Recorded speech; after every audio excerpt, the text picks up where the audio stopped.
Hey everyone. Hey. What am I even looking at? There we go. That's his gift. There we go. Yeah. Boom. What's Let's up? go through the Hello. whole cast. Here's the whole cast of characters. There we are. And Yeah. Bob. Oh. Oop. And Bob's Jay. different. Yeah, we got a large crew today, and Brian and Jay will be joining us as well. What is that? A gnome? That's a gnome. This is the That's a gift that gnome. one of the wonderful Nauticon. I can't keep the con straight. One of the con attendees gave me this lovely. I think all of us got. We some each got lovely one. I little- got one that's We did. It's red with yeah. flowers. It's lovely. Bob Yours got is the it's a Ukraine flag, yeah. right? This is the Ukrainian one. Yeah, the Slava Ukraini little gnome. Bob, I remember your Beetlejuice was amazing. Wonderful. The face paint job was amazing. I wish I Yeah. remember the person's name who gave these. I He know. was so Yeah. sweet. I'm so sorry I forget his name, but Yeah, I don't know if you're in the chat or not, but if you Yeah, are, in you are. Discord in the chat. Shout out. Yeah, Remind thank us. you. Yeah, But I we know. came When I- into the VIP event with these big gift bags, and I said, Yeah. "Oh wow, gifts for us!" as a joke, thinking he was just Didn't carrying. have He was like, "They to, are yeah. gifts for you." Oh wow, even better. It's Yeah. got the sunflowers there. Ukraine's, I learned, is the #1 exporter of sunflowers. That's Okay. right, Sonia Schnecke, they're called. Sonia Schnecke. Yeah, they're beautiful. You get these massive fields of sunflowers, and then with tanks rolling over them. It's always nice. Beautiful, beautiful contrast. That is my homeland. And that's how they make sunflower butter. Exactly. Right. Thank you so much. I always learn something on this show. This was the fastest I've learned something. See, Yeah, well done. So we decided to have the crew on because we're just coming off of Nauticon. This past weekend we did Nauticon. And If anyone remembers it, yeah, or it was so anything. long ago. Yeah. But I officially declared it a success. So it's all right. I was officially waiting yeah. for the Yeah. official. Yeah. Yeah. but just Creed. barely. Steve sign off. Just barely. SN. though. And I can notarize that because we're in And Connecticut. Evan notarized it. Yeah. Perfect. did. No, it came off pretty much exactly as we planned. Like, How there was- could it have been better? I mean, Or heck, honestly. no. Yeah. There was no major snafus, no disasters, nothing No food didn't bars. work. Like there was, I mean, like doing a live show and stuff. There's stuff that we know, we know exactly what's going to happen, right? But then there were other bits that We'd who never knows? done. Yeah, it's like this is an experiment. This could completely fail. We always had all right, if this completely shits the bed, what's our Or the bread, plan? either one. Yeah, the Yeah. bed. Yeah. What's our plan B? Like George will vamp, and then we do Q&A, and then Yeah.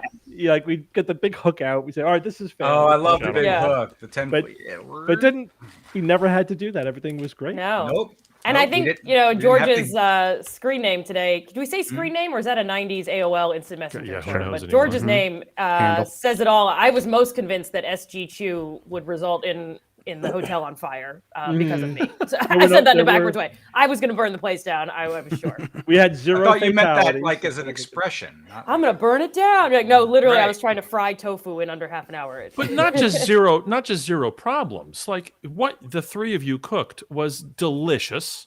You did it within the time constraints. The judges enjoyed it. People in the audience that got a chance to taste a thing or two enjoyed it.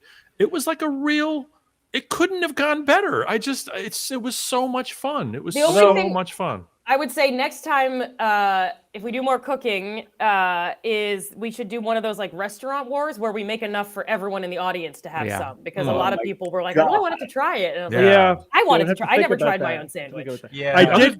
I did figure out what went wrong with my orzo, because I was trying to think what happened? You know, because it was timed, and I timed it, to the appropriate amount. So this is what happened. So we Wait, speaking of appropriate time, introducing Dr. Brian Wick.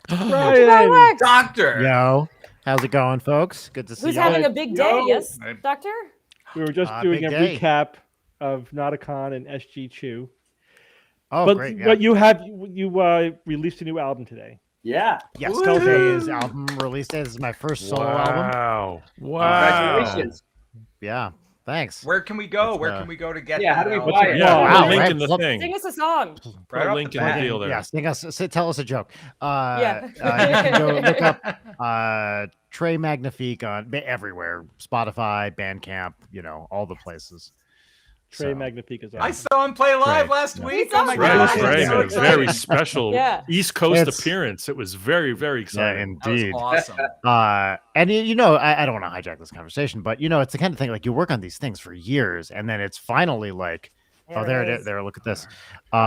It's finally good. out of the door, and at this point, I'm so sick of like promoting it and talking about it. I just, you want to move on to the next thing, but you're like, I gotta like, You're just getting Yeah. started. Art, keep it's pushing art, it. Yep. yeah. It's new to all So of we us. did- Wow. We did a little album release show last night, and that was really fun. And now, I'm just And you've got promoting videos. it You've got today. two videos done so far, right? Is it 2 or 3? got so two far? videos, two so videos. far. Probably have a couple more at some point. Check those out. They're really And- fun. Wow, the signed thanks, LP man. is already Yeah. sold out, the vinyl. LP is sold out. Yep, still got some Damn. cassettes, and of course, I George, love that you make cassettes.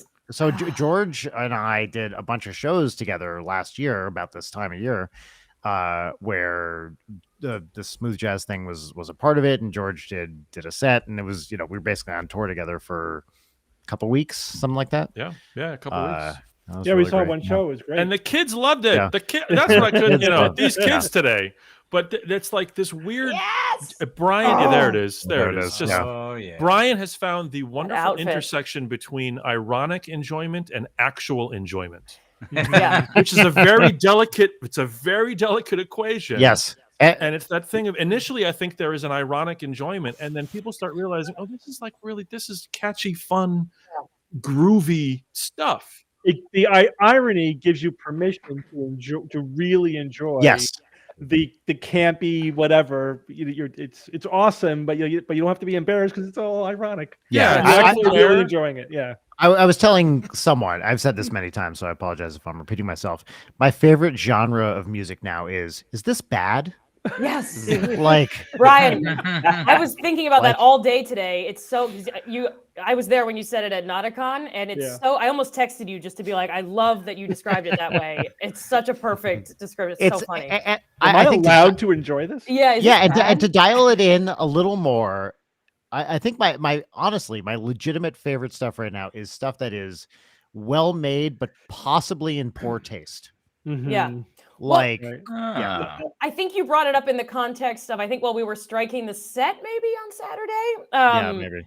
Or maybe it was we were getting ready or coming off of something, and you were playing those like raps about drugs. Oh, the You know McGruff. Yes, The the McGruff thing. Oh, my McGruff God, album. McGruff. Yeah. And I think that's how it Oh, came up, no. because it's like good music, but the messaging is just wild. Didn't even know that was a thing. Yeah. And it's What always I- it's commensurate to the effort put into it. So you can have something really cheesy, Yeah. but like as we all know, behind the scenes, production wise, a stupid amount of effort goes into something yeah. really silly with or the really most talented cheesy. people, like in the world. I mean, the smooth jazz stuff in particular, like you have these musicians and these producers who are Monsters. like the top of the top. These guys are incredible. Just, they can play the hell out of their instruments. They know exactly how to dial in everything from a production standpoint. And yet when it all comes together, you're like, you're doing that? So that's what we were trying to do. And that's a really high compliment, George. Like we are exactly, I mean me. Like trying to thread this line between like it's well made, it's good, maybe it's kind of stupid, maybe it's a little funny, but it is exactly between Because what's ironic left? enjoyment Like and what ironic. genres are left? Yes. You know what I mean? Right. Like what songs are left to write, to be honest? Right. And I say this as a professional musician who's trying to Yes. desperately write music. It's like, what's left? So if you can mind that it's a tightrope. It's Of a walking tightrope. across this idea of like, yeah, this is silly, but it's really serious, but it's fun to do, but it's also challenging. And it's a cross-generational thing. That's what surprised me the most is that you can enjoy it as a 21-year-old or 17-year-old, ironically, is like, oh, this is boomer music-ish, Gen X music, but there's like skill there, and you kind of appreciate it. So and kudos, man. Thank you so much. A lot of this stuff also, I have a very clear memory of when I was, I don't know, 10 or whatever, waiting for my mom to get her hair done, and You Are the Sunshine of My Life comes on. And at the time being like, what is this cheesy bullshit? And now I listen to that song and I'm like, oh, this is the greatest song ever written. Yes. Yeah. Everything about it tears you up. is, Yeah. I mean, I unironically, Yeah. all the, like that entire, I mentioned this album at Nauticon, all of Talking Book is like the greatest thing you've ever heard. And I can't, if I were to talk to my 10-year-old self, I'd be like, dude, pay attention to what's happening here because this is awesome. Yeah. But George, we had this conversation. I think like when you hit sometime after the 60s, 70s, like that music is no longer generational. Like it's like all music from basically 60s till now is all basically current. It's still relevant. It's still all in the mix. The iTunes allowed people to cross-pollinate genres without it being It's like flat in whiplashing. time, right? Yeah, flat in time. I learned that. Like my daughter was like listening to Foreigner. I'm like, you're listening to Foreigner? I'm like, yeah, Foreigner's awesome. This is an awesome album. Yeah. I'm like, I know, I agree, but you're listening to Foreigner. I mean, in the same way that you can listen to Handel and Scriabin, who are 200 years apart, but it's classical music. Yeah, right. And they have very little to do with each other in terms of what's actually happening stylistically. And the same thing with Foreigner and Led Zeppelin, or Foreigner and all rock and roll. It's Barry like hundreds Manilow. of years from now, they'll be like, "Are you listening to music from the 2000s and the 1900s?" Like, yeah, it was all the same back then. You're like, for the Gen X perspective, let's bring on Jamie. Yes. Bell. Oh, our Gen X professional. representing. In the hat. What are you Where'd guys you doing get here? that hat? What the hell's going on? Hi. Sorry, I actually was bread making.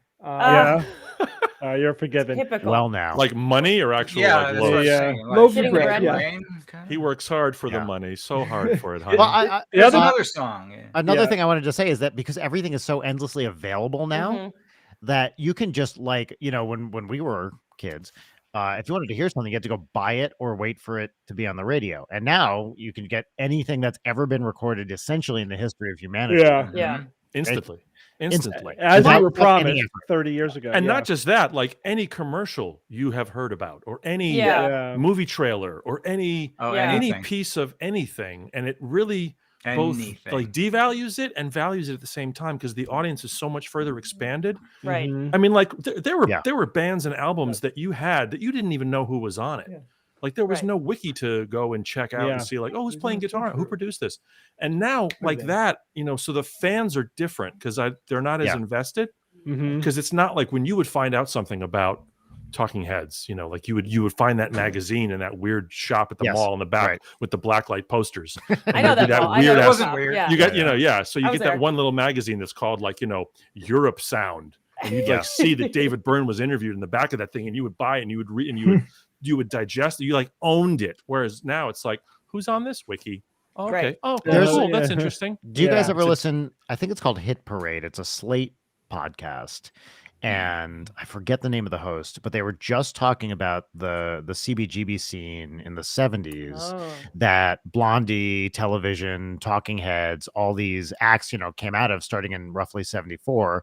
And then, within the next 6-ish years became #1 top selling artist. And it's a really great history of like that time and place in New York, and how this really kind of punk, like new wave stuff that not a lot of people were listening to took over in the early 80s. David Byrne has a great book. Speaking of David Byrne, he has a book called How Music Works. Yes. One of the chapters is all about creating environments in which music and new scenes can foster. And he talks about CBGBs in that environment where unknown bands, horrible, shitty bands, could play twice, 3, 4 times a week in front of no one, but at least in front of 2 drunk people or whatever. And then it would foster this environment that others would listen, others would be influenced. They would see, the Ramones are listening to Talking Heads, and Talking Heads listening to Blondie, and Blondie's listening to Television, and they're all going like, oh, that's neat, or we're not going to do that because they're doing that, so we're going to do this different thing. We're not going to wear matching outfits. The co-evolution. And it's like, I mean, even like, what CBGB stands for? Country, Bluegrass, and Blues. Country, Bluegrass, and Blues. That's the name of the #1 punks of all time. Here's the real question: do you know what OMFUG stands for? Oh shoot, I forget what that one I is. used to know what that meant. It's other music for something gourmand. Wait, no. For unexpected gourmands or something. Yeah, crazy right. Yeah, like that. I can't even remember because it's so weird. But that was the environment of like, we're a bluegrass and country club. But sure, Talking Heads wants to play a set on a Wednesday at 2 a.m. Sure, fine, come on. Have we all been Uplifting to gourmand CBGB at some point? I've been there. We're all roughly the. I haven't. I played there twice, but did you really, George? Yeah. Oh, Are they still awful. open? No, it's a Varvatos store now. 1 second, guys. Ian, I think we just got spammed in the chat. Yeah, I just saw that. I was excited. Yeah, There's a it's promotion Twitch. of our channel. That's really great news for us. Click it. Come on. Yeah. That Do you need a happens on social Twitch security all the time. number? Well, I can provide mine. George, I want to hear everything about performing at CBGB because, it was with a 3-piece band I was in at the time called Beef. Nice. That was the name of the band. And this is what year-ish? This is like 98, 99, cool. right around there. So it was still a thing. It was a 6 o'clock show, I think, like on a Tuesday or Wednesday midweek. I think we had 4 people in the audience, I believe, which was like the bass player's sister. Great. I think like this guy that was supposed to be like a pseudo producer that was interested in something, but that turned out to not. He was probably the guy that just spammed the chat. Same guy probably. And like two randos that were in the audience. Yeah. And we didn't care because we're literally standing where the Police played, we're on that same exact stage where all these bands played. You had to go see the bathroom. The bathroom downstairs is notorious. Classic. Yep. It's the dirtiest bathroom the on the worst East thing Coast. Ever. Yep. Covered in graffiti. And you can literally say graffiti from the 70s, just covering door. Nope. It's like a raised toilet. It's like a toilet up on this like platform. Yeah. It's just like crazy. And it's just covered in graffiti, covered in whatever. All the pictures you've seen from every article, Rolling Stone, you're standing there in the environment. Yes.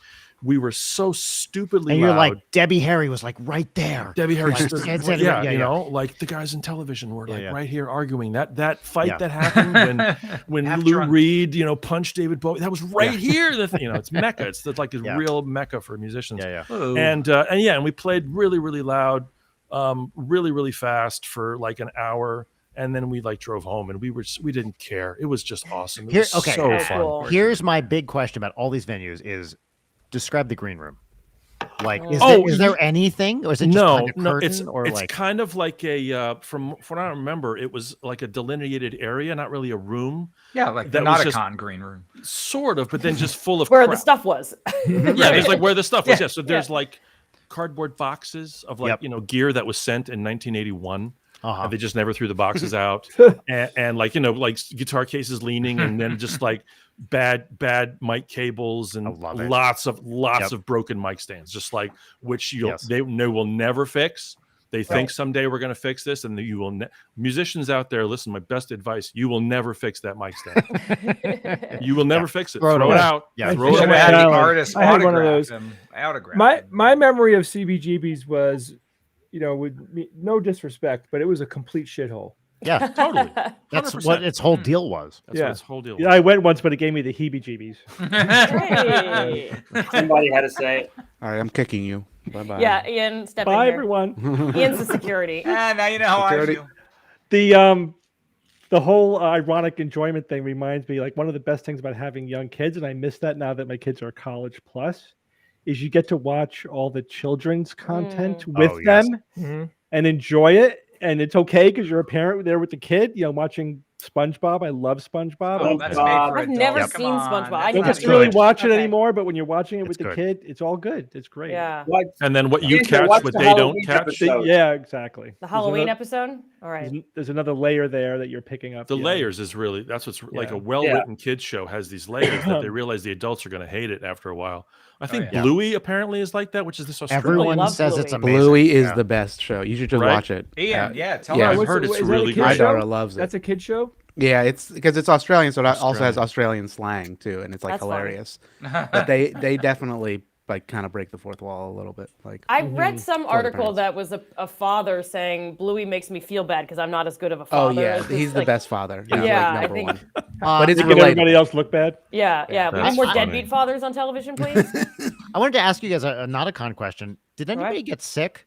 No, I did No, not I did get not. sick. No, I didn't get we to- talked about that on all. the show this week. There was Anyone? like, no Like- con crud, no. No, but I mean, like flu. from attendees, any kind of Yeah, because in the after chat, after right? SciCon, they sent out a message saying like two Oh. people got the thing, be testing and be aware. We haven't heard yeah. anything. No, Yeah. I Oh, like that's I fantastic. I had a show, the album release show last night, and I was like, I'm really like I'm throwing darts here Yeah. because like here's hoping, Yeah. and I like Well done. not even a sniffle. I we think were- the fact that we had that big alcohol tub you had to dip yourself into before you Right. went in Yeah. the That room, I always- think that yeah, was that- really yeah. helpful. that had- Right. And there was that That's Wiccan why ritual it we did at tastes- the beginning. Yeah. Tasted Well, funny. we had all Yes. those gummies that boost our immunity too. That's right. So- Yeah. And I I did think- I did bless the ballroom before. That's right, okay. Brian. I appreciated that. But I in all, told the guys on the show. I mean, it's probably because these are vaccinated people. yeah, it might be that we had a highly vaccinated. Yeah, but what population. about the cold? I mean, when you go, even before COVID, you would Concrete. get, Yeah. you would We get also- a cold going. We weren't the 100%. only people at the hotel. There were other, not that we were mingling. We're with sharing parties, elevators and but there were big bars and- parties. Right. Yeah. Yeah. Yeah, totally. My Oh, high favorite was- high ceilings. Before I Yeah. realized that there was a wedding going on, I came out and there were all these people in like black tie looking. I was like, "Are we supposed to dress up for Nauticon?" And I'm not wearing the Yeah. right thing. Well, didn't George- they came into the '80s sing along? Didn't Yeah. they? Like Yeah. by Did the they end of really? it, they Yeah. were like in the. I They saw in the did. back. I was like, those Oh, aren't our that people. rules. Yeah, And I went over to Just their enjoying it. party. Who was it? Their hors d'oeuvres were undercooked. Oh wait, Yeah, this yeah. was the people next door that came over. It was a wedding. Yeah, Oh, okay. they were like towards the last third of the fine. show or so. They were like in Yeah. the back, and I thought like, oh, that's interesting. Did It they was a buy wedding- any swag? Did they buy any swag? Yeah. Should Yeah, get any hope so. merch? shirts. There was a Those wedding. It was Australia shirts? the 50th high school reunion, right? That's There was right. a 50th high Right. school reunion. And I think there might have been another wedding too. I think there were maybe two weddings. Boomers. Yeah. Right. I tell you, Uh, for whatever I know, some Jay, you had some challenges with the hotel in terms of sort of dealing with them, but that bar setup was was good. really The bar good. was great. Damn It convenient. really was. It was very spacious. You could kind Yeah. of go in different areas. Yeah, you could silo Yeah, yourself with you different could groups, like move- Right. yelling over everybody. Quiet section, Right. loud section, busy section, That table honestly- Carpeting section. in one area, very good for sound. I thought it was one of the best like hotel bar setups I'd ever seen, Yeah. and because it was not immediately overwhelming and shouty. Yeah. Yeah. Yeah. Yeah. And that Yeah. Plus, low they had a bar, great Just- guitarist the last low night. bar. We all sang Beatles all night Yeah. long. We did. That's right. I mean, there's a big difference being in a room with a high ceiling. Like that Yes. was, and it was a big space. I mean, that was one of the when Ian and I went there to check out the conference room and we walked it. I'm like, this space is perfect. I knew it was Yeah. going to really play really good into the conference. That's Yeah, great. we didn't have to yell over a casino. Yeah. I mean, it's Yes. it's a totally different. I mean, There I was a- went environment. to do some gambling, so I was kind of disappointed. But other than that, I was there was running gambling.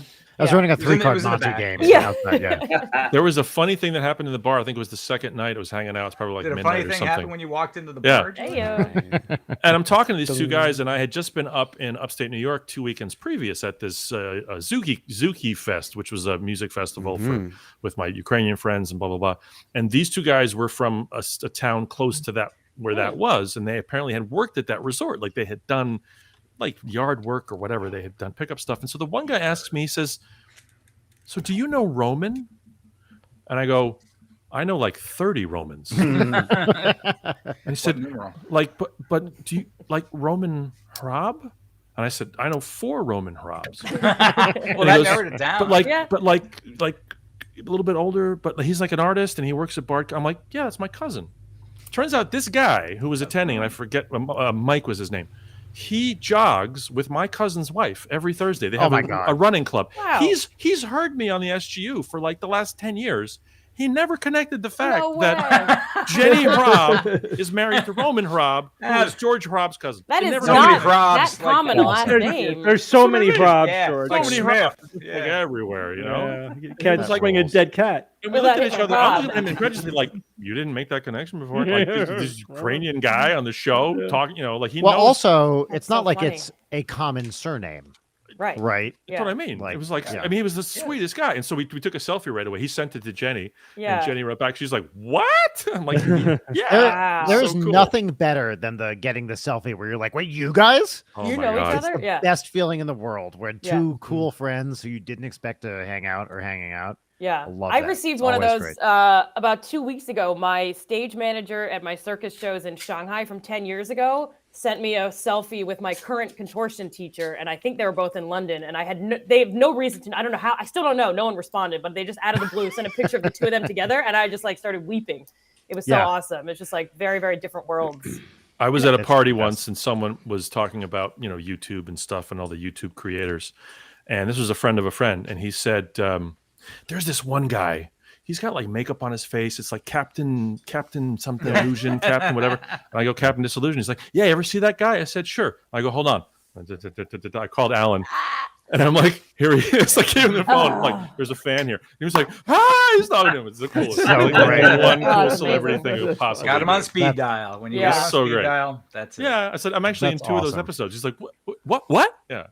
That's So I amazing. could spontaneously call you, George, if I run into a George Hrab fan in the wild. Yeah, good luck. Yeah. But yeah, sure. I It'll be a relative. question, It'll be a George, to your relative. mother, that your mother's always asking. That's right. Yes. It'll be yes. Roman Hob, the third one. That's right. Yeah. Yeah. It'll be one of the One of the Romans. 4 Romans. Did you guys talk about your favorite moment at the con? So we were just about to talk about orzo. Oh Yes, yes. that's So what was right. the Oh, yeah. problem? Oh wait. First off, Getting before back you to do that, cooking. you know, Yeah. I realized that I maybe screwed you a little bit there, Steve, because the rules for most cooking shows are before the time starts, water can be boiling.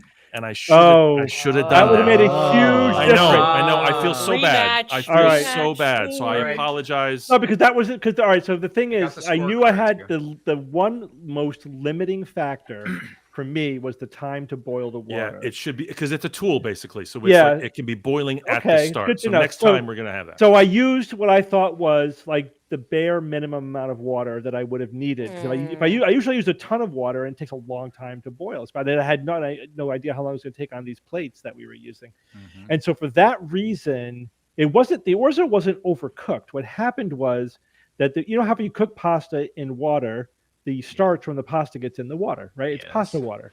And how dense that starch is depends entirely on how much water you use. I know there are some recipes that I total cook where they say you can really this is how much water you should put in because you're then going to use the pasta water the later part of the recipe. Right. And if you use too much water, there won't be enough starch or whatever. Yep. So I had so little water left at the end; it was super starchy, and it just coated the orzo. Mhm. And what I really needed to do was rinse it off, but I didn't have a sink, of course. Ah. I guess I could have just poured more water into the pot, and that might have helped. But it wasn't the time. I thought it was just the We water were was too cooking starchy. like a camping setup, like a fancy camping setup. But There here was was a here lot was of- my question. After you guys finished, Steve, Yeah. you used that little toaster oven to Yeah. do something. Was that within toast. the rules? Was that like We had a conversation prior to the thing, prior to the start of the 30 minutes. There's a 30-minute cook-off, right? And we each had to make 3 sandwiches plus a side with 3 ingredients in 30 minutes. You couldn't have anything started to begin with. And we were saying, all right, so how's it going to flow? And George said, well, you know, I'll have like Jay will present his stuff to the judges, and then Andrew will do it. Like, so I'm like, okay, so each of those is going to be 5 to 10 minutes. So my stuff is going to be cold. You know, so it's okay. So you can. So he said I can toast mine after the 30 minutes, so that it comes out toasted. I didn't. Evan, did you know that? I didn't know that. I didn't know that rule was in play, but it makes sense. Yeah. All right, but we all agreed on that. We agreed on it ahead of time. When they do these shows for real, they have the cooking portion, which is the timed cooking portion. Yeah. They stop, and then there's another cooking portion where they make fresh versions of what they've made already. It has to match exactly, and they present that to the judges so that it's so like the other contestants will wait. And then they cook again. So that was kind of my version of that. Let Steve toast it, and it worked out. The thing is, my sandwiches were done. I could have toasted them at any time. Right. I just waited until they would have been coming right out. I see. So George, if they make a mistake initially, they've got to replicate that mistake exactly before it takes it to the judges. Wow. Yeah, if they leave stuff out, if they if they under salted or whatever, they have to replicate it that way. So but that was fun. I did want everyone to a taste it. Though. We have to do it. If we do it again, and it's logistically, it was a nightmare, but it worked. It was probably the most complicated thing by a lot. Ian had this 3 overhead camera, amazing multi-cam thing going. It was amazing. Oh, he was going handheld with another camera. I have an idea for the next one. Okay. Right. Yeah. Here we go. You have to cook something that's going to feed 200 people. That's what we were saying. Yeah. That's what we were saying. Like, well, we're having oatmeal. Can that be done in 30 minutes? Half of oatmeal. But it has to be then one dish, like no side dish. Like No you side really dish. cook Just one vat. Big dish. You got a giant tub of that will feed maybe like, at least a lot lot Everyone gets a little spoon of it, or like a million. That's the thing. I took Steve's sandwich. I took Steve's sandwich. I cut off the bit parts. That was and smart. I cut it into little 1-inch like communion, like SGU communion. Oh, did people do communion? So so I handed those out. So I think if we add maybe not just you make 3 for the judges, but maybe like a 4th one that we then cut up. Or something. Well, we were also thinking fried rice potentially. Well, yeah, it could be the kind of dish where you could bowl out. George, spoon out 100 porridge. George, I licked the entirety of Steve's sandwich, though. So. I know people wanted that. People wanted that Bob thing. Check so it. that was, You licked Also, the entirety of Steve's what? I also learned something from our Got the guest judge, the audience member Patrick. who was a judge, was Patrick, very skilled and knowledgeable. Oh my gosh, the restaurateur. Yeah, he was like brutal. I thought he would brutal. just be like, "Good job, everyone." It was like, "Well, actually, I like to balance my acid," and oh my god, he's absolutely correct though. He was correct. 100%. This is one of the things I love about this community. Is we learn. I feel like almost everybody in that audience was an expert in something that I knew nothing about. Yeah, if not and more then than you one just thing. talk to them casually, and they're like, "Oh, I know about this." And you're like, "Oh my god, really?" And then you from that segment. It was and great. Patrick was a great example of great. someone who had That is a great running expertise. joke on our show. That no matter what we talk about, we're going to get an email from the world expert on that one thing. I'm good. It's always awesome. That's awesome. And the number of times where we talk about a science study, like something that's published, and we get emailed by one of the authors on the study. Wow, that happens on a regular basis. Well, you're absolutely right. Everyone I met, it was so cool to meet people in person. Otherwise I see them on Instagram or in this chat or whatever. And so it was very cool. And every single person is like, "Oh, what do you do? Or what sorts of things are you into?" Like, "I'm a nuclear engineer. I'm like a physicist." And, it's like, every single person I spoke to could easily be a guest on the show and share their own cool things. Yes. But the thing I learned from the judge is that every bite of a sandwich should have the full sandwich in it, which I had no idea. So mine was like the tofu was in the middle and there were the ends of the sandwich with nothing. You get everything in every bite. Right. I had no idea. I think I've had a lot of bad sandwiches in my day. Oh gosh, sure you have. I want a lot of refunds. That's what I want. No, and my whole strategy was that I was hoping for a good sous chef because I am not a good cook at all. And I got an amazing sous chef. It seems like everyone's sous chefs were awesome. And we got audience People members were honest. to come up. It was nice. Yeah, it was It like, was great. Who's done this? Your tofu was delicious, Andrea. Thank you. Your tofu was so yummy. Yeah, that was good. Thank you. I had never made it before. I make like a broiled tofu, but I hadn't made it takes forever. And I hadn't made this version of it. And so I was really happy that it turned out. What is Salty umami. your secret to good broiled tofu with like some flavor to it? What do you do? Well, normally I said this at the event. Normally, and anyone who's cooked with tofu knows this. Like you press tofu for a while. I usually do it for like an hour to get all the water out so that it soaks up more like a sponge. And then I just do a marinade that I got from my mother, which is equal parts lemon juice, water, olive oil, and soy sauce. And it helps you get really good soy sauce and overspend on that. Olive oil. And olive oil. And then you put dill on it and you marinate it for as long as you can. And again, normally I do it like at least half a day. So like if I'm making tofu in the evening, I'll spend all day just preparing it. And so then when these rules were you have half an hour, I was just like, I'm gonna press really hard. Yeah. and then you know, really small, marinate in a thing that I shook really hard, but it worked out okay. And the frying worked well enough that I'll do it again on my own, because broiling, you then just throw it in the oven. Yeah. We have to say, by the way, Jay won. For those of you that weren't yeah, there, obviously. Jay did win. Jay won, it was very close. The spread of points was only out of 90 very potential. close, yeah. It was just less than a 10-point spread. Speech, Jay, speech. That's right. Go for it, Jay. Speech. What was your plan? How did you approach the childhood? I mean, I don't know how much time you guys have. No, I mean, bottom line is I put some work in. You know, like the first time I made the sandwich a couple of weeks before the con, it wasn't good, and I got some help with some family members that are cooks, and you know, we just kept making better and better decisions and making it better. I had a big debate with my wife, and we tested out a few different kinds of bread just to see what the optimal bread to go into the press needed to be. So, you know, that's why I won, I think, because I just put in the time. I made the sandwich probably 4 or 5 times before we did it. I think it was the blackberries. It was the blackberries. I like the blackberries. But Jay, you and I spoke several times, you know, in the weeks leading up to this about, you know, what are you making? What are the rules? And you were referring to, you know, you were practicing and you were doing trial rounds, and I was just like, oh, I should really practice. And I got some ingredients to practice the weekend before Nauticon, and then on the day I was going to practice, I was like, I'm way too tired for this. So I was like, I'm going to wing it. And then Steve, I felt better because you said that was the first time I'd made. Yeah, same. I realized that I needed to know how long it was going to take, you know, because George was saying, you know, we're going to give it 30 minutes and it's going to be timed. So I'm like, well, I got to do it once just to see how long it took. And it took me 40 minutes to make it the first time. Yeah. And that's when I'm like, shit, I better lean into this a little bit. I don't want to show up to this thing and not even have a finished sandwich. Yeah, I definitely had to map out based on time. I remember at one point I'm sauteing the peppers. Peppers could take a long time. And George was like, how are those peppers coming, Steve? Like, well, you know, peppers take a long time. It's like, well, maybe you should have thought about that before you did it. Oh, I love sweet peppers. But it was the timing worked out. You know, all of you all had 20 seconds left at least. It was great. That was a cool part, man. If I had to do that, if that was my job, I would effing love that. Oh my! You mean God. hosting that kind of a good. thing? You were good. It was so much fun. It was like all those countless hours of watching Alton Brown and every Triple D thing. No, it was just something about it. It was just so fun, and you guys just seemed. I think the audience really appreciated you were taking it seriously. Yeah. We talked about that too. We're like, this isn't just like we're gonna show up and do something kind of funny and make peanut butter and jelly sandwiches. We're like, we're gonna really try. I was really nervous before that show, the poor SGU. Yeah. They were asking what is it like a charade? Someone said so is it like a game where you're gonna have someone's hands through a shirt and they have to pretend to cook? I'm like, no, we're gonna really. This is a cooking competition. I brought my cleaver. It's awesome.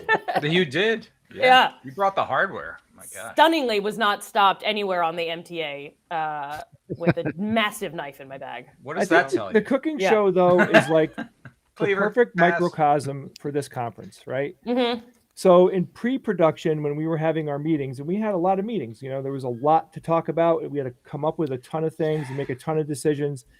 And when George threw the idea out, you know, I think all of us were kind of like, sure, yeah, as if we could do it. You know, it just started there, you know, and then we were like, well, all right, well, what would it take to actually do it, you know? So then I had to talk to the hotel and get permission and get insurance. There was about a dozen ways this could have tanked. Yeah. At least. Ooh, yeah. High risk. But the thing is, though, is in this group of people, this is most of us here, you know, we have an incredible creative rapport with each other.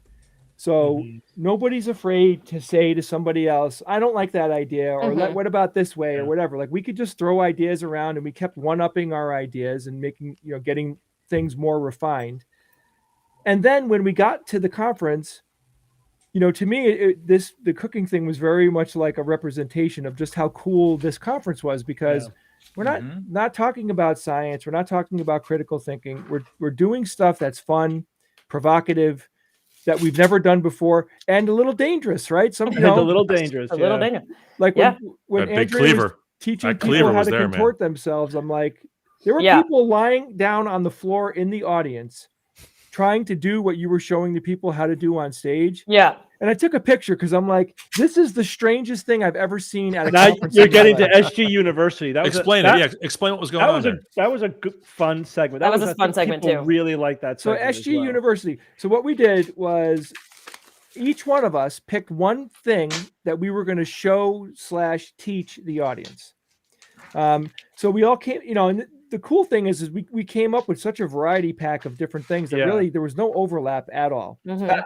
Like, And for we all example- mostly did kind of like sort of like something that you would know about us, but that we don't tend to get to talk to a lot when we come together on the show. Sure. It's like everyone knows Bob Absolutely. does awesome Halloween stuff, but I don't know if you have many segments on specifically how you build.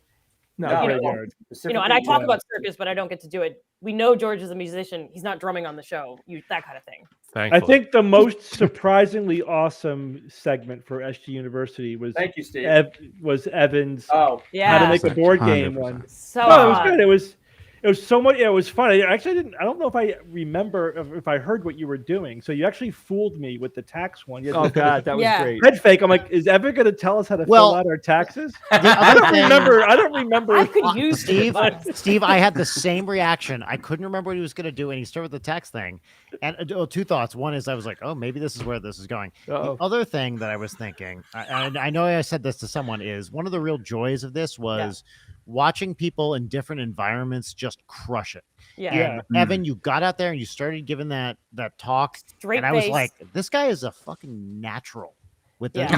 He's so good at it. Yeah. It's like immediate, great, like, and I was Lots like, of- I don't lots think of I've prep. seen you. Lots of work Lots went of into prep, it, which and is I don't like think I've ever key. seen you just do a solo like, hey, I'm going to do this thing before. Yeah, and yeah. No, it this just, was like, incredible. this is It was my great. first solo presentation. It was awesome. As part of SGU. I've done a few others, but You were like great. Dragon Con, It was I great. did one, but it wasn't SGU specific. This is my first like SGU associated solo. Oh, What it was I really presentation. liked about it was that first it was a good combination, it was a good balance of here's a breakdown of the different elements of a board game. I love that shit. I love like you have your card thing, your thing, whatever. So you really broke it down, but you also had the audience use that information to actually build a board game. And we So what was the game Yeah. in the end? Describe the game that you made there.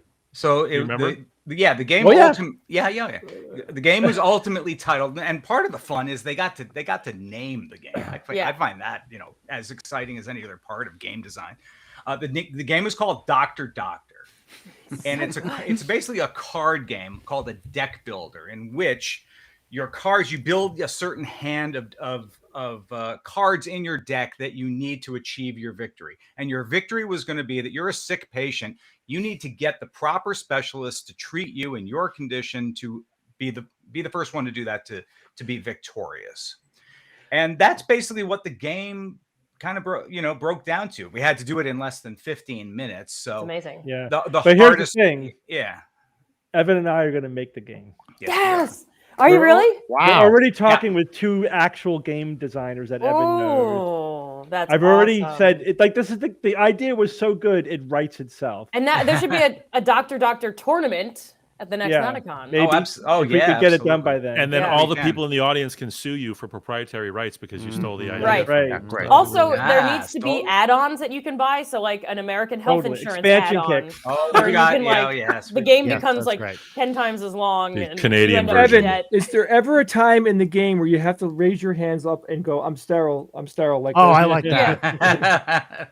Put the cards Yeah. down, and you have Do you have to yeah. give your partner? I liked Steve your neurological exam because it was very cool. So like you brought someone up and showed what you would do, and it was just very cool to see what you do when you're actually in with a patient, and then B to see, oh, this might be what the doctor is doing when they're inspecting me. I don't know why they're asking me to do these weird things or asking me what year it is or whatever. Yeah, it's a little peek behind the curtain. Yeah, because the I thought it patients was don't great. know That was interesting. how to interpret like what Right. we're doing, and the biggest thing is like patients think it's like an intelligence test. It's like no, it's not. Right. It's just I don't care how smart you are, how athletic you are. I just want to know how intact you are. And Right. where else are you going to see a live rectal exam? I mean, That's it's right. That really- was Yeah. the best It was part. great. I And mean, then just shout out to with the to camera, Fred Ian's for, camera, I you got know. right in 3D there. glasses. It was amazing. George, you were a natural at Yeah. that.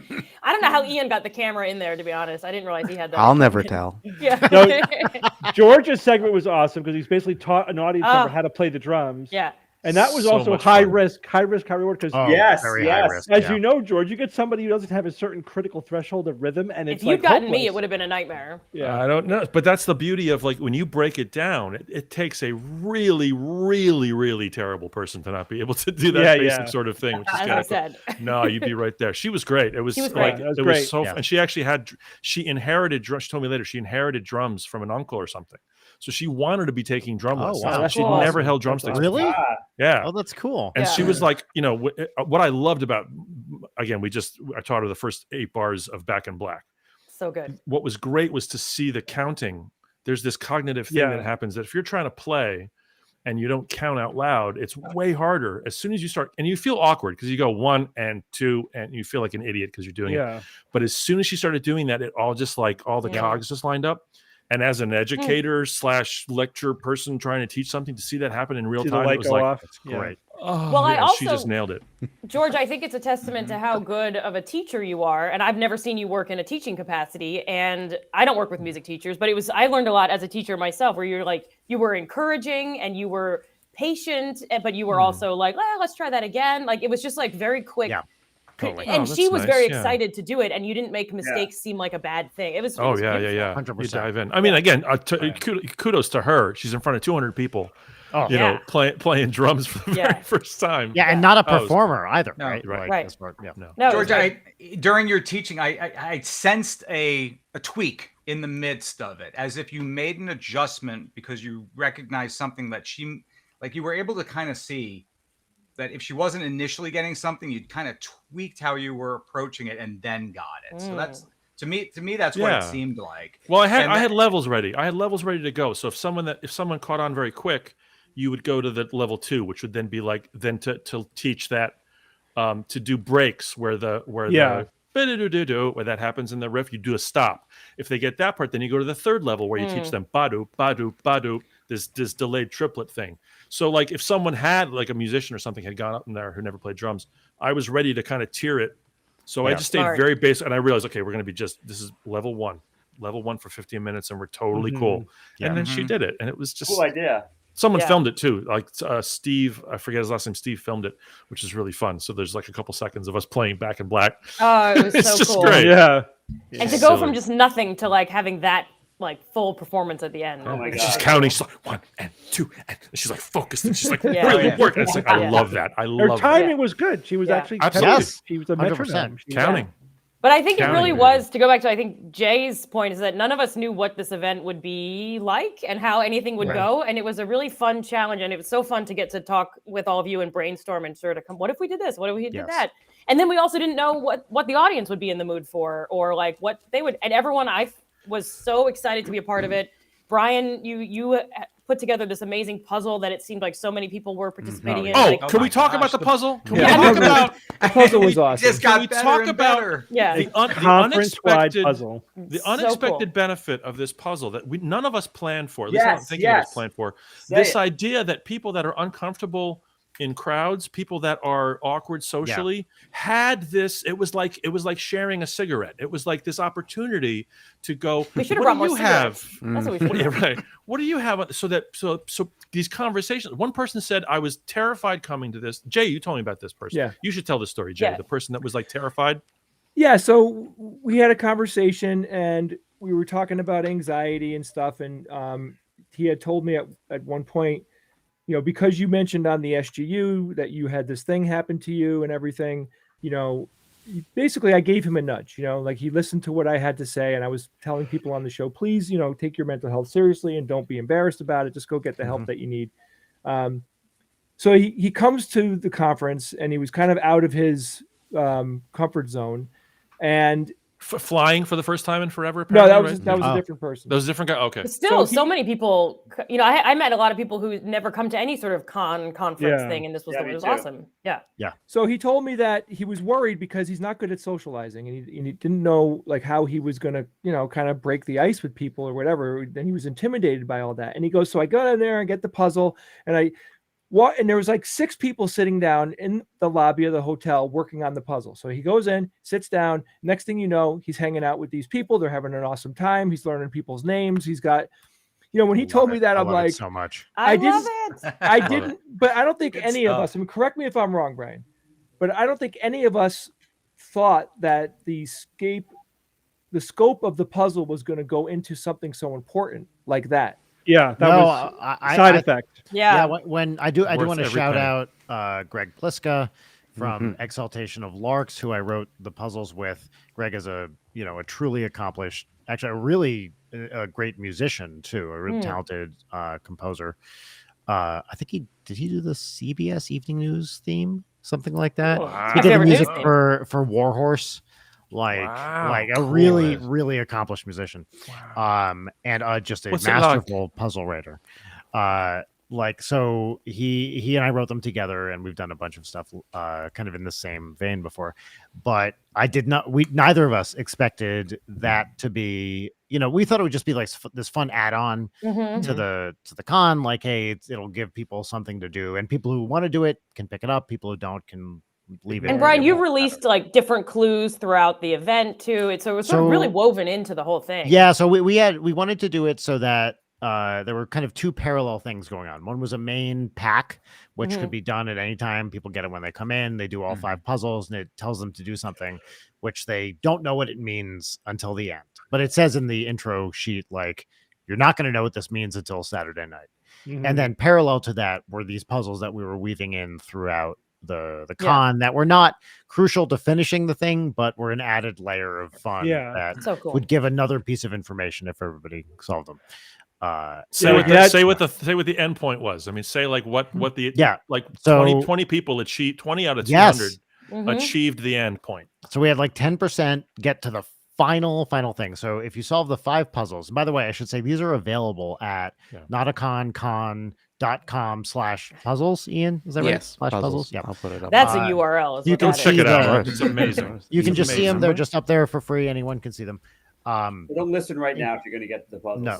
Yeah. Yeah. That's right. Spoiler alert. So if you do the Or puzzles, the other mute. Yeah. the main 5, the solutions in order say every 5th word Unbelievers Manifesto, and you read this, you get this, there they are, and you don't know what it means.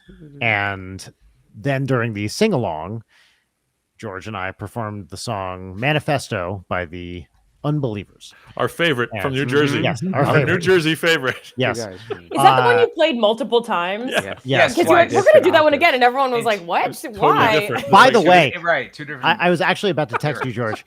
Arthur's theme was written by Burt Bacharach and Peter Allen. Oh, is there it you both go. of them? Oh, okay. and Carol Oh. Carol Singer Bayer and Christopher Cross. Okay. You know, that's like We were both right You're about both it. right. I love Burt it. Bach. You can I always didn't guess realize. Burt Bacharach for those Yeah. kinds of things. And So you're I was probably telling Brian, 20% like, I correct.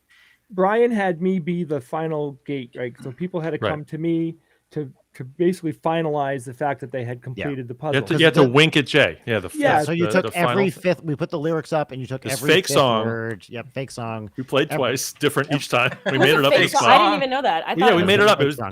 two different. Like Brian was just, I'll just play it. I'm like, I'll just sing. Yeah. But Yeah. let's do it Oh, again. I love Totally this. different second Totally time. different. Yeah. From my Same perspective, kid. but it yeah. was such Clever. a pleasure. Like, I'm listening to Brian and clever. George play, and I'm really into it. It was so much fun. And then at some point, now I know it was after you guys sang that fake song. I had a stream of people come up to me, and the excitement, though, I'm like, I got to see the expression on their face when they realized they got it and the thing was done, right? Yeah. It said So wink cool. at Jay. Oh, yeah. Approach Jay and wink at Jay was basically the message that it said, the secret message in the song. Yeah. But it was So it was just one of my favorite parts of the conference because And then the prize was you got to be an honorary an novella. honorary novella. You got a Yeah. certificate that said you're an honorary novella. And it was really fun. Jay, you forgot to tell people. Yeah. Find me later once you got the thing. So I went around after, and it actually worked out even better this way. So I went around in the bar after, and I said, "Hey, anyone who got the sticker from Jay, come see me." And I wrote their name on the certificate because we had printed out a bunch. And honestly, that was more fun because I got to go to the bar and chat Yeah. with people. By the way, Jay, we owe 20 people Sunday dinner apparently. Yeah, I had a lot of people come up to me and talk to me about meatballs. So yeah, we Yeah.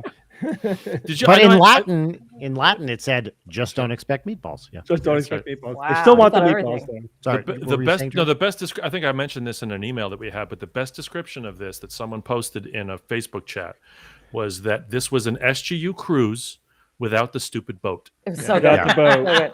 Wait, are we I done think with that should be our spoilers? tagline. Are we That done with should- spoilers? I think we're done. Yeah. I think we're with done with the spoilers. quiz. Yeah, Oh, I people just see. wanted it. I see someone in the chat that says you didn't get your certificate, just the sticker. Can we find a way of getting them the? Oh, sure. I have certificates Email us left over. Email us at info@theskepticsguide.org. Because I do have extra certificates with me.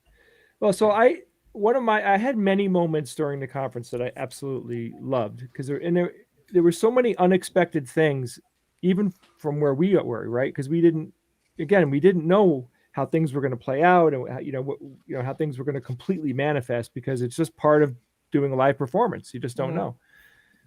When George called me up on stage to sing a song with him, I loved that so much. I had never got to sing with George before, right? I'm sure that we've sang songs at some point, and Yeah, but not like. no, but I've never been, but that really was awesome. I had so much fun doing that. And then I think I've told most of you guys this, but I did that moment on the stage, at the very end, the last song, and my daughter was dying to get up on stage, right? She's 8 years old. So I take her up and I'm dancing behind George and Brian. And it was fun. I was having a good time with her. And then I kind of spin around and I'm like standing behind George and Brian and I see the entire conference focused on them, smiling, and everyone was completely like having a joyous moment, And I'm like, oh my God, we made 200 people really happy this weekend. And that really meant something to me. Well, 108. What? 198. 90. Yeah. Can't please everybody. Yeah. Bob was miserable upset. for one. Oh, pretty damn Bob was in the back of the room. Popping the balloons. Yeah. All right, well, that's what I was thinking. Don't minimize my experience, Bob. That's what I was going through. So if you can't deal with that, then you got to find another podcast. All right. So it was just Find another podcast. it was just Fucking a brutal, wonderful dude. That was end awesome. to the conference too. I couldn't have come up with a better way to end that conference It was than beautiful. doing exactly what we were doing. Yeah. Yeah. Both you and Brian, you guys were freaking awesome up there. That was fantastic. Oh, it was Just the vibe. 99% George though. Like I just No, it was actually when we started. The very first song I did was Video Killed the Radio Star. Yeah. So I thought, all right, first song on MTV, 80s sing along, kind of perfect, right? Yeah. And the first line is, "I saw you on the wireless back in '52." Yes. And I'm doing the thing, and I'm thinking, all right, we're going to be like probably 3 or 4 songs in. People are going to warm up slowly. They'll kind of get into it. I start the thing, and I go, "I saw you," and the 200 people go, "I saw you on the wireless." And it was like, what the fuck is So that? cool. Yeah. People are singing.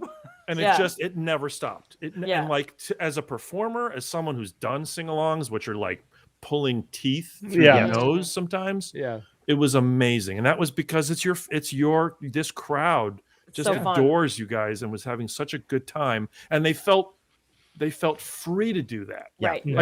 Again, that sort of cheesy, Permission, not yeah. cheesy thing, that Yeah. that permission to kind of be ironically.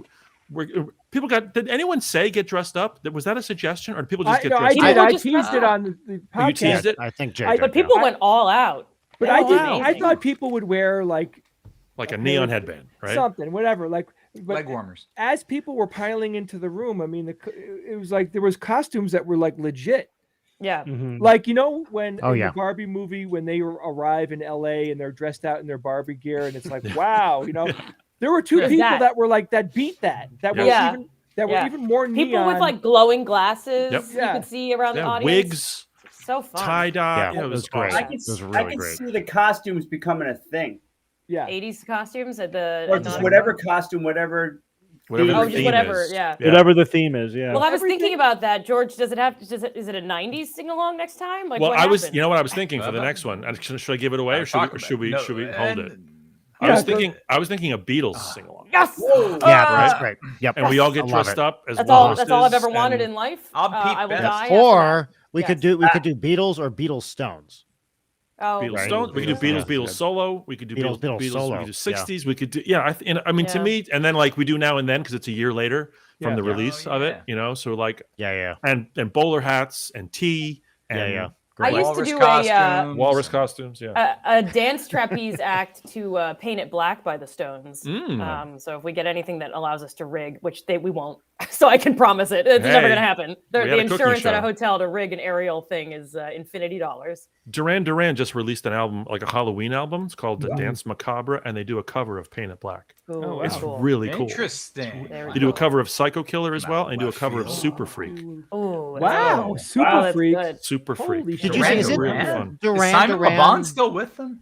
Yeah. I think did they do a cover of 911 as a joke? Oh at yeah. one point, Yeah. right? They had that yeah. album called my Thank You, gosh. where they did all covers on it. Yeah. And they did White Lines. They did. Yes, Yeah. right. I love Duran Duran. I just Yeah. love Duran Duran. George, great. what do you think of Now and Then? What do you think of that new Beatles release? The more I hear it, the more I enjoy it. Initially, it was like, okay, yeah, that's nice. And I knew that demo. I knew that John Lennon solo demo from the Dakota because he had that cassette that had 3 songs on it that Yoko gave, and there was actually 7 songs on that thing, some of which ended up being Lennon's solo songs. So I knew the tune.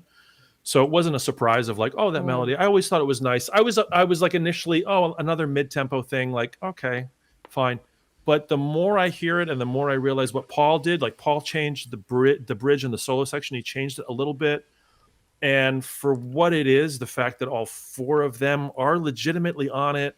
It's very. I'm gonna weep. It's hard. Yeah, I've crossed over now. Now I watch it. I've seen it probably 15 times.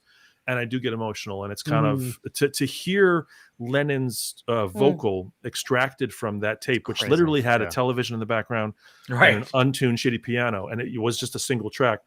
To have the computer thing to be able to separate and to hear, there's a 12-minute little documentary they made about it. Oh wow! Yeah, and they just play John's voice, and it's like, it's just very sweet and very nice, and to see in the video, obviously the young Beatles. But then to see the Beatles in 94, and Jay and I talked about this for a second.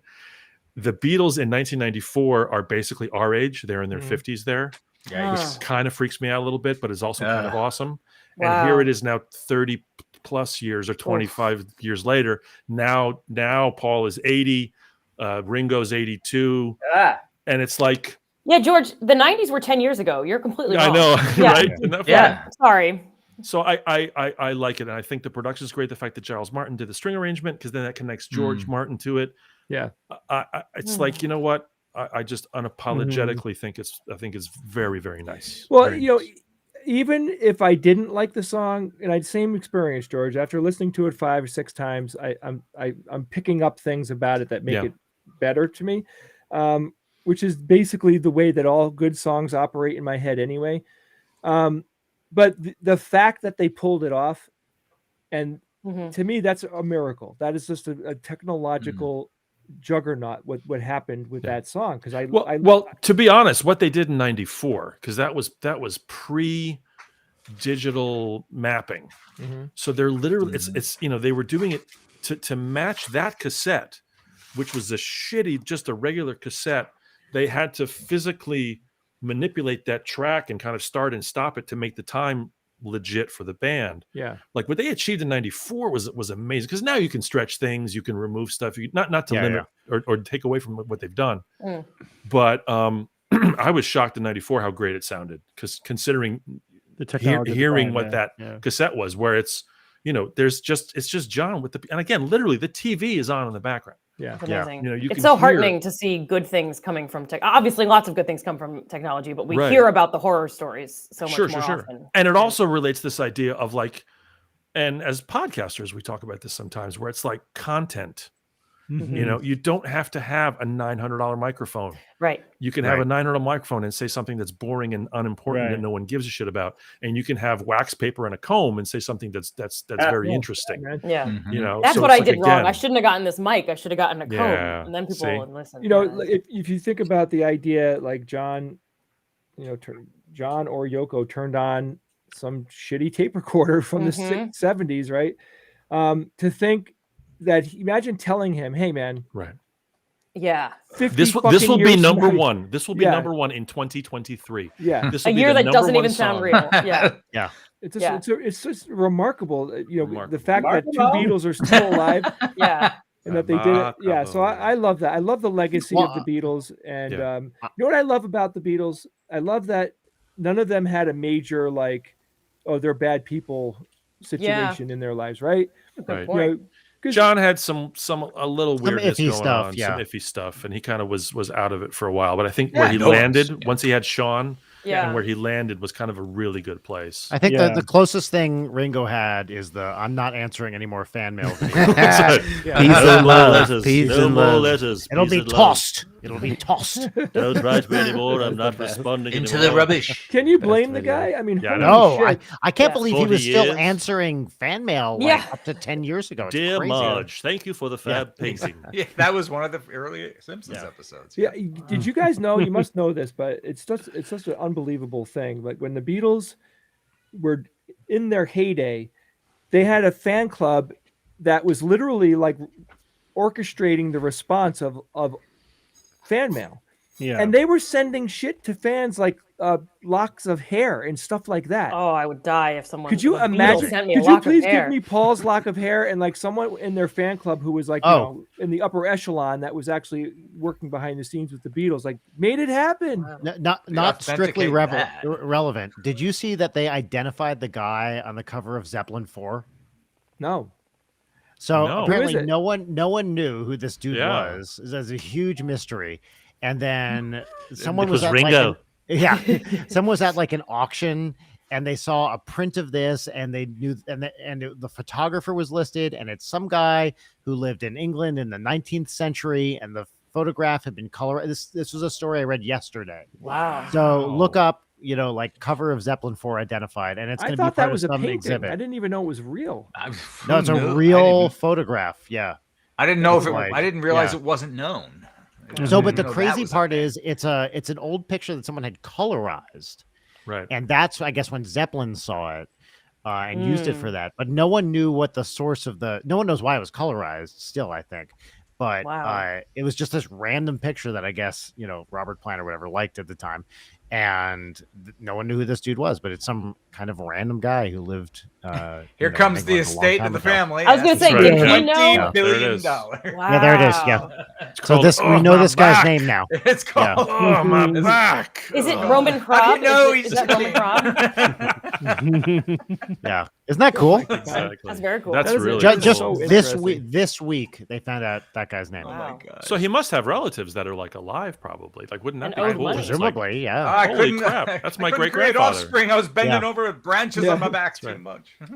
Yeah. I loved the movie yesterday, and it made me realize how, again, that we were looping back to what we were talking about before. It's like, yeah, this music from the 60s is totally musically relevant Yeah, today. Of course. Oh gosh, Yeah. yeah. And it's I like, don't think it ever lost. yeah. Yeah. Yeah, but it just really strikes you. It's like, yeah, you could, if that song did not exist in memory, and you arranged it in a modern arrangement or whatever, it could absolutely be totally be That's in the the power, game. of, Never, power of good songwriting. never yeah. question that Yeah. this was a I current mean, thing. classic. But it There's must so many be- examples in classical music of that Yeah. too. Yeah. Just- Yeah, but it's also freaking partly timeless. our age, right? Yeah. And for people who are our age in the 80s, what was the equivalent is always, Yeah, but that's the You thing. know. I think about that. It was like was it Glenn what, the Miller or whatever? 50s? I don't know. Yeah. Would've been How much is that 50s, doggy I in the suppose. window? That's the thing. Like I listen to that all the time, but Yeah, sure. Yeah. Well, the Yeah, thing is that especially the remake is good. in those early genres, like the 50s rock and roll stuff, that's the beginning of a genre. So Right. So right. it's like the compositional process isn't refined yet, like it's going to Yes. be in 10, 15, 20 years. So this happens in every genre. In classical music, it happens where you Big time, get the development of a style Yeah. that reaches this pinnacle. And then Mhm. after, then there's sort of people that can exist in that pinnacle point for a while, but then you can't keep rewriting that Yes. same Yeah. amazing thing. Mm. Yeah. And those amazing things we recognize, whether it's the Mozart Requiem or whether it's the Rite of Spring, or some kind of romantic piece. Like there's this nexus of compositional proprietary Mojo. stylistic mojo, for Mojo, lack of a yeah. better thing. And that's what happens in the 60s and 70s, especially with the Beatles, where it's like they have the entire what's available to them is kind of limitless. So they can have any instrument they want, any performer they want. The studio time is unlimited, so they can experiment and they can make these beautiful, epic things that are combined with their great songwriting. So it's and so different from one another. Yeah. But they contributed to that process as much as like 10 other bands. Sure. Right? Oh, no question. Yeah, okay. No question. Not more. It's kind of like Picasso and art. Like Picasso, like Beatles, 6 masters. Great example. And one Absolutely. guy. Yeah. Right. Yeah. The quantum leap kind of thing. Yeah. Here's a question for you all, because I read this article and I didn't know how to think about it, and I feel like this crowd will know how to think about it. Which is, it was in the Atlantic or some New Yorker. I don't know what it was in the last week. That was like, culture has ceased to evolve, and the argument was that the like last 20, 30 years, there's no noteworthy style. Nothing innovative in the form of like, I think they were talking mostly about music, but also maybe cinema. And they were just like, it all kind of sounds the same. And there's nothing that stands out from like the 2000s or the 2010s. And it's all dubstep. Hello. Flat and stagnant. And I don't know enough, but it felt wrong. Hip hop. I mean, honestly, Ian, I think you're kind of right. Like trap has a very distinctive style, right? Clowncore. Yeah. Of course, yes. The problem is what is deemed popular. Right. Doesn't have the same drastic difference that it used to from decade to decade, because the people that are producing this stuff realize, ooh, this sold last year, we're going to sell the same thing again this year. We're just and going to next drive year, in the we're going to sell that same data. thing again this year. And then it's like, oh, here's the reissue of the reissue of the remaster of the reissue. You'll never have a breakaway again. Like, not that this is the best example, just the one I can think of the easiest, but like when Nirvana hit the scene, that was a landmark moment, and it changed music. Oh, dude! Seattle being disagree. that great ground. Yeah. I think we have an example in the recent past, which was Old Town Road, right? Which was Lil Nas X, a monster crossover hit that hit everybody. Yeah, I mean, it was number one on the country charts too, right? Number one on country and Despacito. I mean, I think we're getting past kind of the white English pop thing. I agree. The whole Latinx music thing is massive, and like we in the popular kind of thing have touched it's going to be we're only barely aware. Bad Bunny hosted SNL. I can't name a Bad Bunny song. George, I think you hit the nail on the head. Like I think that record executives and movie executive producers and all that, they're the reason why we're not seeing an evolution. Yeah. And it comes down to fucking money, right? And there's nothing that people like us can do about it. You know, we're just. I don't know. I'm going to push back on that. I'm not saying that's not real, but I think another huge factor is the fact that everything is happening so quickly, and there's so much in the mix. It's like volume. It's all in a blender now. Yes, it's a volume. And problem. so it just sort of flattens everything out. Let me ask you guys a question. If you were going to a party that was themed in the aughts, what would you dress like? Brats. Paris Hilton. 2000s? 2000, but there's not really like, think about the 80s, like the 60s, the 70s, the 80s. They each had a distinctive, iconic style. The 90s, you could say grunge, but that was But even really if you watch an episode of Seinfeld from 1994, they're dressed. They don't look. If they were wearing that in a diner today and you saw them, you wouldn't be like, what costume party are you going to? Right. I mean, maybe Elaine's hair is a little 80s. Right. Maybe. Right. As a 30 years, fashion has been flat. Well, that's not. I mean, again, because stuff sells. Because pop culture fashion. I don't think that's right, Steve. Like you would recognize somebody from the aughts versus the teens. Yeah. Yes. Absolutely. I mean, a regular person. I mean, I don't know what you mean by that, but like not a fashion model. I'm talking about out at a club or something. And talking to my younger friends who are in their 20s, they're like, "Oh, 2000s is back." Like low cut jeans. So I'm just old. You're just yes. We're Here's how old we all are. I was walking a cloud yesterday. That may be true. It may just be that I'm an old. I was walking by a sign yesterday in the city, and there was an advertisement for like pop-up vintage store. There we go, Ian. That's exactly right. That's what we're dressing like. It said pop-up vintage store. We have styles from Y2K. And I was like, Y2K styles are vintage? I'm going to kill myself. Like that's. But I do think part of it, Steve, is that, you know, as happens much of the time, like a lot of it is directed at women's clothing with those styles. And it's probably harder to recognize men's styles from a particular era than it is women. That's probably true. Like I certainly I would dress differently in the 70s and the 80s. And then from the 90s on, all of my wardrobe is static. Yeah. There's a homogenization. Here's a there. style. Homogenization. I have Here's a a way style of that I don't looking want to at this, admit to guys. wearing. Here's a Okay. style that I don't want to. Oh, God. Whoa. Oh my I'm god. glad that Janko that but was. that's- jeans, but bro. that's Here's like a an guys. Here's a way outlier. to look at it, though. Oliver tree. There's always those outliers. But there are subculture Terrible. fashions Yeah. now rather than decadal fashions. Like there's, I you could think- say hipster. Modern Hipster's a tense. fashion. I think that you guys hit on something very important. That Very. the internet and the instant access to things. Yeah. I don't think that we have the same level of shared culture that we used to. That's right. Sure. Yeah. Of course. Now, I'll give you an That's definitely example, and, Of and course it's not, hit me yeah. so hard over the head in so many ways.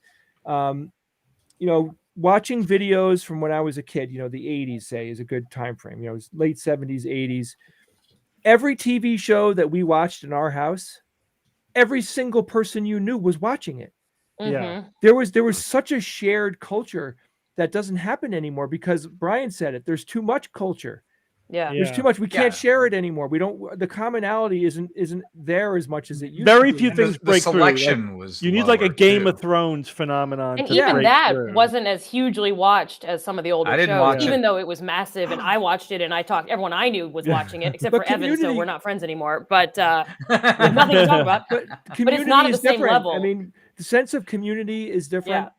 It's all I mean- subcultures now, right? Don't you think? I think that people have more electronic communities. Like you guys, Yeah, you know, 100%. I happen to live near Bob, Evan, and Steve because we always lived near each other, right? But the rest of you guys, like we're friends because of the internet, Yeah. Mhm. That's right? true. We would never Yeah. have even gotten, just the way that I see it. Like I think that there's internet culture now, and there's like you said, smaller groups, subgroups. You might have people you game with or whatever. But like I don't know my neighbors, and it Mm-mm. sucks. Mhm. It sucks. I don't like it. I've been to your house, Jay. Your neighbors are all like 3 miles away. Yeah, but you get the point, Not though. quite. There's, I don't know my neighbors, and they're like, He's on the Well, deck, the son of a away. bitch. Look at him out there. Look at him barbecuing. Look at him. That's not barbecue sauce. That's not you a son of a shirt. bitch. I Nice talked to my jeans, neighbor last asshole. Halloween. your neighbor's wearing Jinko jeans. Color changing shirt. What is that? Look at that crazy 90s mother. All right, guys, I have to go because I have. Yeah, me children. too. But All I right. wanted to tell you before we go. I've called most of you, but I want to thank you guys. As the producer and production manager of the conference, it was an absolute pleasure to work with all of you guys. A lot of fun. Yeah. I mean, you same. guys are my Likewise. favorite group to work with. The creativity that we share and the safety that we have with each other, and it's wonderful. I want to do more projects with you guys. Like this is our new one, which I'm really excited about. But I can't always think what's next. We did Yeah, a cooking sure. show. Nexus. What's going to be weirder than that? Yeah. Like, what could And we be had more? an awesome audience to work Awesome for. audience. Yes. Thank Oh, you, And God. everyone who we came. could recreate what we did. Like we could literally do everything the same again, and people would love it. Like It'd be let's super remember fun. that before we Yeah. drive ourselves batty. We will make it better, no question. But as But like Steve people said, the said- people who attended were so great. Everyone was so nice. They were there. They were up for everything. The Like, hotel people was just saying that. jumped in with Yeah. 2 feet. Yeah. It was The great. staff was Well, saying that. we should Right. we should Yes. also recognize, Jay really was the driving force behind Yes. Yeah, this. Jay. You So, killed like, He it. did the heavy you know, lifting. Absolutely. He Yeah. he did, like, we all worked the on calls. it, but all like the person that made this happen was Yeah. Jay. Yeah. We would join our weekly meetings and talk about how it was going, but Jay was doing all the work in between the weekly meetings to make That's all right. the things that we Right. just talked about happen. Yeah. And Yeah. Ian did a ton And of work. as Ian. well. ideating and then Ian. While like, having a baby. Yeah. while having a baby. Oh, thank Yes. you. I didn't do much Yay. for that. Ian but definitely Yeah. was my So- You right did hand. one You thing. could have I mean, pulled your guys, weight a little more on the baby That's, front. I so Ian. yeah. I'm sorry. I'm having the baby. Oh next yeah, time. baby. With any conference, any kind The of hole's so much project smaller. like this, there was pain points and all that stuff. But I got to tell you, like we all know each other really well at this point, and we know how to work with each other. And the logistics stuff is always going to be boring and logistic and blah. And I have to talk to salespeople and all that stuff that nobody wants to do. But the magic happened in pre-production when we were all working together. And I was one part of a large group, a group of 8 people that were putting their efforts in to make this thing great. I mean, think about it. I could have had logistically everything lined up, but if we didn't do what The we needed content to, sucked. It wouldn't. yeah, Right. the content sucked and everything sucked. Like it was boring, but So- it was logistically seamless. I'll give you It that. was. It was. I did a good job, and I'm happy. Yes. The lights were very nice. I didn't like the Sound program, but the levels. lights were lovely. Transition was beautiful. That chair, look at that chair. That's a pretty chair. I don't want to be here, but that chair is beautiful. But What I a am stage, what a I'm thrilled about what we did. And It I'm was so so fun. happy that the people Same. that came, like, got, like, it really, there was a community, man. It was a huge party. there just was a celebrating fucking community. Everyone. Yeah, We it should was do so it cool. again sometime. Should we? In the indefinite future. Wow. Nauticon West, perhaps. Oh yeah. Nauticon middle. Nauticon Nauticon Moon. middle. Yeah. Yeah. That's no mood. Nauticon So, guys, Mars. thank you all so Not a much. Canada. We're gonna like have a Not a meeting. Canada. Ooh, We're that's having a fun. meeting. Oh, Canada. that's Ian good. just said that. That Ian was did Ian. it. That's very Ian good. did it. Ian, There's you're Not a Ian Canada. there. Yeah, nice. Yeah. Yeah, Nauticon's. Yeah. that's My right, last yeah. spoiler of the night is we are Yes. meeting. What is it? Monday or Tuesday of next week to talk Monday. about Monday. the conference and to Mhm. talk about next year. So it's already in the works. Yeah. Right. So problem. everyone come Sleep. back, come for the first time. Yeah. It'd be awesome. Yep. Yeah, tell your Cool. friend if you were there and you enjoyed it. Explain to your friends yeah. why they Please need do. to be there, so Yeah. that it can be even cooler with more people. Yeah. Yes, More. More is better. for sure. More. Yeah. Y'ay. Good night, everybody. This All was right, great, bye. y'all. Thanks Bye, for joining everyone. us Great tonight. to see you. Seeing you all again. Good night. Thanks. Bye. Ian. Bye, See you at the meeting on Bye, Tuesday. Ian. Yep. Keep waving because I can't find the video. Here Okay, we go. bye. Okay, there Oh, we so go. great to see Okay. everyone. Let's see.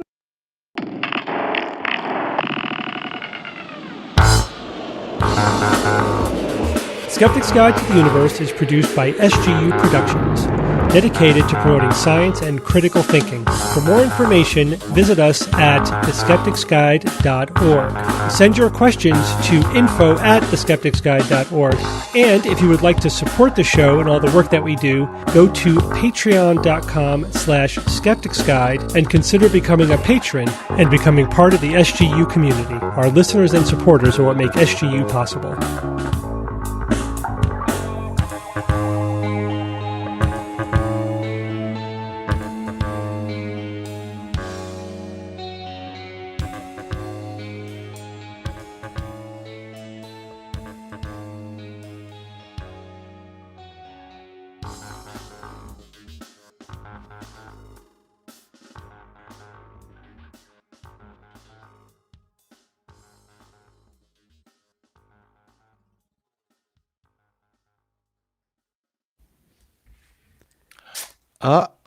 Is there a Back. secret show? A And then secret there was show. two. You thought it was over. Andrea was still here until a second ago. So Oh, she so could have been close. let in on the I biggest know. secret. I mean, Andrew's Ongoing been to it years before. now. yeah. it's been Years. I mean, this kind of goes against the grain of our thoughts about Wiki. grand conspiracies. That's true. This is a are part of it. You can have them. You can have They one. are possible. That are possible. More than one person can keep the worst secret going. Mm-hmm. What are you opening there? What are you going through Oh, your yeah, mail there? no, What's this is some fan mail I got actually. Ooh. Right here. Oh, I read it they to know where you From the live. Department of Revenue Services. Oh, wait a minute. big fan? Don't Big show fan. that on camera. Definitely has your That's social. right. Oh, here's a summons. Okay, good. Perfect. Thank you so much. Good stuff. Well, George, I was just looking at some of the comments in the chat and stuff. It's really fun how like people are very positive about everything. It's really lovely. I forget to look sometimes and just be like, oh, that's nice. Mm-hmm. That's nice. Do you know Geo? Even the spam bots. Even the spam bots, yeah. They're I even know. nice. How does that happen? How does like someone know this is happening to get in here to then do a spam On thing? Twitch, it's easy to like see Oh, on who's Twitch. live and stuff like that. You can okay. kind of just pick anything. Somebody had a question for Brian, but since you guys are here, and We'll now answer. I don't remember what it was, but it I'll was get my Brian Oh. puppet. Does do you guys like Knower and God, what's the drummer's name? No, who's the drummer of Knower? Drummer of Knower. Hold on. Of Nor? Knower. Lewis Cole. Do you know Lewis Cole? Can you spell George? Knower? Lewis Cole. He's What's like the band? I don't even know it's, the band. it's called Knower, like Knower. You've probably seen Oh, him on Knower. TikTok and stuff like that. Okay. And he also he's part of Clowncore. He does Oh, Clowncore. I know If you were Clowncore. Clowncore. Yeah, he's the drummer part of it. But he does other really cool stuff. Let me see if I can pull one of them up real quick because it's a lot of fun. And do you know Clowncore, Evan? Have you ever heard of Clowncore? No, I have not heard. So Clowncore, in essence, is usually like a drummer and a sax player. Sometimes the sax player plays keyboards as well. Yeah, and they're usually in a porta potty. Yeah. Okay. And they wear clown masks and they play very, very, very fast, loud ska-based kind of like punk jazz. Yeah, something like that. It's like probably the most specific genre. Yeah, but they're always like they film themselves in porta potties, and they're pretty. Oh, this dude, you sent me this dude before, Ian, right? Yeah, Lewis Cole. Yeah. He's phenomenal. He's qualities of a porta potty. Yeah, and it's just this weird self-aware. It's just bizarre and really fun. Yeah, totally. Here, let me share it. This is Clowncore. This is what they look like, and they do multi-instrumental, Slipknotty wacky shit. It's got a little Slipknot, but it's like jazz, like jazz, they go jazz into, knot. Yeah, it's crazy. Between the jazz and the jazz nuts, they're another level. Yeah, cool. Lewis Cole's crazy. Yes, Guar I'm familiar with. Guar, sure. They're 40 years into their thing too. Guar, certainly amazing. Okay, now Stephen, real quick, someone just noted about going back to the game for a minute. Someone created the game at the con. Yes, I know that somebody there, Winston was his name, I believe, who actually got up on stage and helped me take. Right. Yeah, so he came up with by the time Saturday night, he had a mock-up kind of the game. Oh wow! Paper cutout cards and whatnot. So that's cool. Good for him. That's cool. That was cool initiative. So he was already trying on some stuff. But yeah, Steve and I are meeting on Monday too. Fabulous. I love it. Exactly. We're going to kind of go forward with this, and I've already got people on the board game side of things. Would you kickstart it or yeah, we're going to go Kickstarter. Yeah, cool. Yeah, definitely. Cool. Definitely, that's the way to go. Boy, if that was ready for next year, that'd be amazing. It would be, yeah. And the nice thing is, we know people, we know industry professionals. They're located right here in Connecticut. We're good friends with them, established. Nice. And we've already began discussions with them about this. And cool. The nice thing about it is that there's going to be this immediate sort of built-in audience. Yeah, exactly. Exactly. That's why Kickstarter will be. Hey, I see Greg Duray there in the chat. Greg, are you better? Greg was going to go to SciCon and he was sick. He couldn't make it. Oh no! It was such a bummer. I was so sort of psyched to see him. I hadn't seen him in a long time. Feel better, time. Greg. I think you're all better. I don't know if COVID ever actually hit him or not, but he was ready for it. So nice to see that he can at least has one hand to type. So that's good. If nothing else, if he's just an iron lung, he's using. So, I mean, yeah, there's just so many good things to say about the conference. It was hard to find any kind of criticism, even constructive criticism. Kudos to your daughter as well, who was invaluable. Rachel, Rachel was at the merch table all weekend, working for us, and Kelly as well, back behind the scene doing stuff. Right. So we should have mentioned them earlier. Jason, your buddy Jason. Oh yeah, Jason was tremendous, super cool. Of course. And Ian, right down to your father showing up for. Oh my God, seriously. I know. And kind of knowing. I couldn't keep him away. Honestly, he was like, "I'm coming." I was like, "Okay, fine." No, this is good. Dave was definitely very helpful. It was all. I've seen Ginger Hunt Clue says a Yuki metal band. Ginger. Someone sent me some Ginger links. It was really interesting. Yeah, That was cool.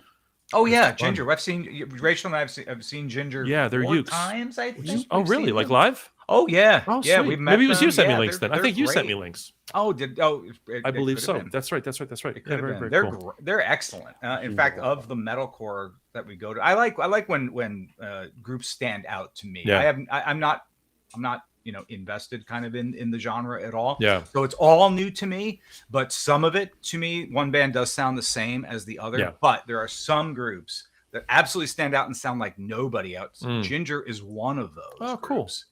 With weird time signatures, George, and stuff. I mean, I love it's it. fantastic. Yeah. So you can tell they're like classically trained. I love it. Just took it. Is there metal accordion in there anywhere? Hey, that would actually be pretty cool. Ian. There's a band called KU. KU. And there's a song called what's the green drink that poets used to drink in Paris that had the Absinthe. drug absinthe? Yeah. It's called I think it's just called Absinthe is the song. This guy plays a button accordion, so it's not not keys, it's a button accordion. This is some of the darkest metal you've ever heard. Yeah, there's TU and KU, and it's like members of King Crimson play with them sometimes, and the most, and he always wears a kilt. He's like this crazy metal. There she is. Hey, we were singing your praises. Yay! Hello.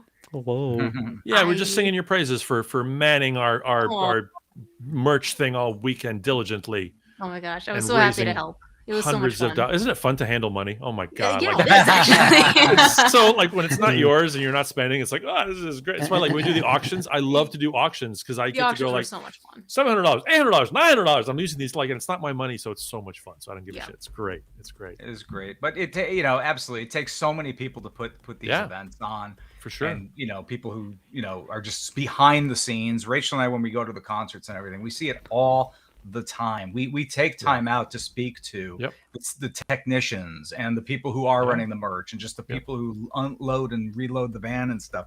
And these things can't happen without people like that. It can't happen. So it's so important. Did a great job. It shan't happen. It shan't. Yes. Guess where I'm off to? Guess what I'm going to do tonight? Convention. Not a convention. At the Ice House, which you know the Ice House, right? Of course. Here. They're having a bossa nova night. Ooh. There's a band playing. Bossa I'm gonna go dance some bossa nova. How freaking fun is that? It's a perfect night for bossa nova. That's so cool. I was just like, I just saw a little thing. I was like, some brazao. Let's go do it. So it's a live band. I was like, is it gonna be like a DJ live band playing bossa nova till 9? So I'm gonna head over there. Dynamite. And All right. Get my Jobim on. Yeah. As it were. So a little Astrid, little Jobim. Yeah. Yeah. So thank you for the post show. I'm glad I absolutely. Thanks Another successful post show. We did it. Will the others ever figure it out? So who's in on it? Yeah, who doesn't know? Steve Jay doesn't even know. Okay, no, Jay knows. Jay's been in on it. Steve does not know. I think Bob does not know. No, yeah, Kara they don't know. does not know. No, of course. Right. Andrea has been here, I think, before. Brian might not know. He might. I think Brian might have been once. I don't remember. I don't recall. But yeah, cool. Listeners, let us know. I love it. But the fact it's getting past Steve's radar is beautiful. I mean, oh my god! For years. Are we into years now, or at least a year? Right? 3 years. We've been doing this 3 years, right? How do we tell? Oh, this would be a great Nauticon. A good truth or dare for him. Like, oh my gosh, yes. Where he thinks it's not true. Oh shit! We totally do like a double. Like his thing is, after every live thing, we have a secret cast that happens, and he'll be like, "No, it's a dare." And we go, "No, it's a truth." Ah! Oh, that'd be great. Gotta remember that. maintain the secret. It's up to you. All right, chat. You just only you can keep this secret. Yeah. Oh, my dogs. Okay. Only you can George, have a great bossa nova. Thanks, Ian. guys. Thank you. All Good to see right. everybody. Bye, everybody. Towel off. Bye, George. He's gonna go dance. Bye, Rachel. Okay. See you. Says bye. Okay. Bye.